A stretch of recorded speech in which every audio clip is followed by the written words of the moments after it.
Hi and Assalamualaikum. Before we explore about column chromatography, we must know that chromatography is a technique used to separate the components of a mixture based on its rate, which they are carried through a stationary phase by gases or liquid mobile phase. There's two types of chromatography. First, planar chromatography, and second, column chromatography. So, in this video, me and my friends will talk about column chromatography. Column chromatography is a method used to isolate a single chemical compound from a mixture.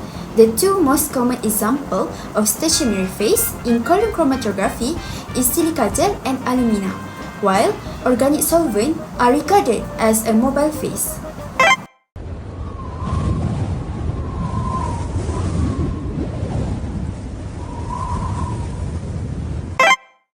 Next, we move to the principle of column chromatography. When mobile phase, along with the mixture that needs to be separated, are introduced at the top of the column, the movement of the single component of the mixture is at different rates. This can be explained because components with lower absorption and affinity to the stationary phase travel faster when compared to component that has greater absorption and affinity to the stationary phase. This is example of column chromatography with lower absorption, which is a weaker interaction, and greater absorption with stronger interaction.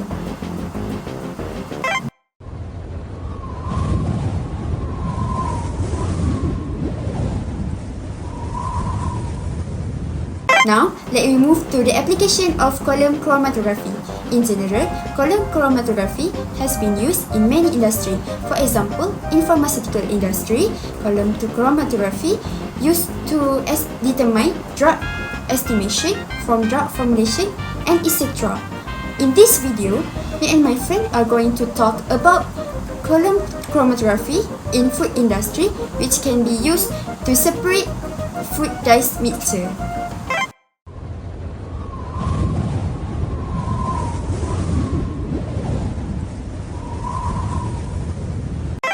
Okay, now let's look at the application of column chromatography in food industry. First, we have detection of contamination. The second one is detection of spoilage. The third one is detection of food additive, and the last one is for food coloring. So the first case is detection of spoilage. Chromatography is essential in food testing to ensure the food or drink is safe for customer, especially for milk, which can spoil quickly. So column chromatography is used to get accurate result, which is important for customer safety. The second one is detection of contaminant. Chromatography is used to detect contamination by separating mixture and analyzing component. This is to make sure that the food is free from harmful pollutants such as industrial waste during collection or packaging. The last one is for food additive. Food additive is less dangerous compared to food spoilage or food contaminant, but it still need to be tested by FDA. Food addition is used for preservative or to give color to the food. Chromatography is used to detect the additive for nutrition effect on the label of the packaging.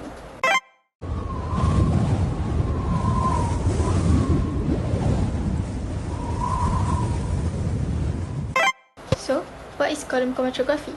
Column chromatography is used to isolate a compound from a mixture of compound. So, there's two types of compound, which is polar and non-polar compound. So, what is polar compound?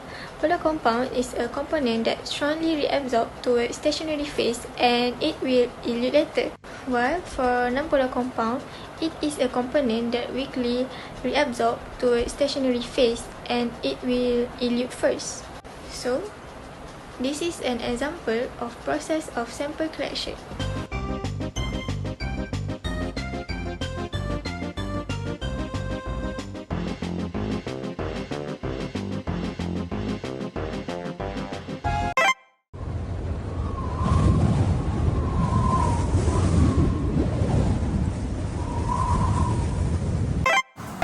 Now, let we go through to the method to spread food dyes mixture using column chromatography. Step first, put small pieces of cotton at the bottom of the column to close the hole in the column. Step 2, apply a shallow layer of sand in the column. Step 3, wet the sand with base solvent, which is acetone. Step 4, add packing material, which is silica gel, into the column. After that, wet the silica gel with few drops of acetone. Next, as the final layer, put the sand into the column. Step 7, wet the sand with base solvent, which is acetone. The next step is we need to add few drops of dyes mixture on the top of the column. After that, add few drops of acetone. Lastly, wait for the movement of dyes to start happen. And remember to switch the collection tube every time different color comes through.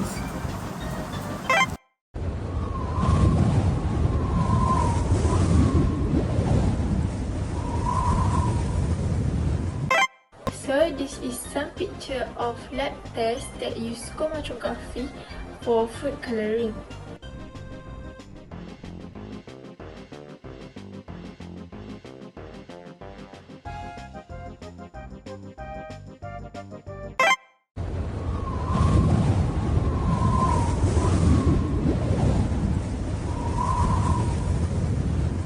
To sum up, chromatography is widely used in industry, especially for food industry.